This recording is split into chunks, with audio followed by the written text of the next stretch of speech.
За ер нь тооны хувьд бол ер нь дэмжиж байгаа хүн бол алгаа. Нэгээр ч нэмсэн л одоо хэрэггүй гэсэн ийм саналыг хэлж байна.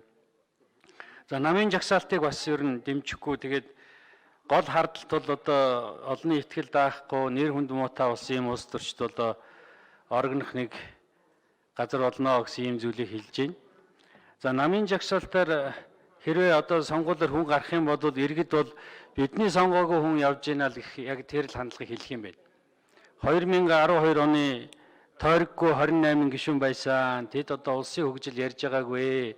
Та нараас ялгаа байгаагүй.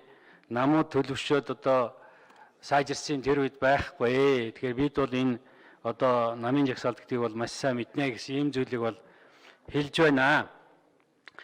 За тэгээд бид бол одоо иргэдийн сонгогчдын төлөөлөл тэгээд тангараг өрхөтэй болохоор бид юу гэдэг вэ гэхээр ард түмнийхээ элчийн хувьд гэж байгаа. Одоо та бүхэн тангараа санаараа.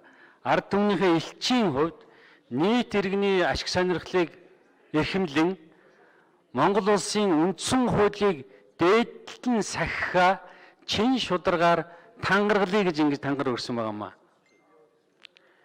Тийм учраас одоо бас энэ олон түмний элч болж байгаа хүний хувьд бол би одоо тэдний саналыг дагна.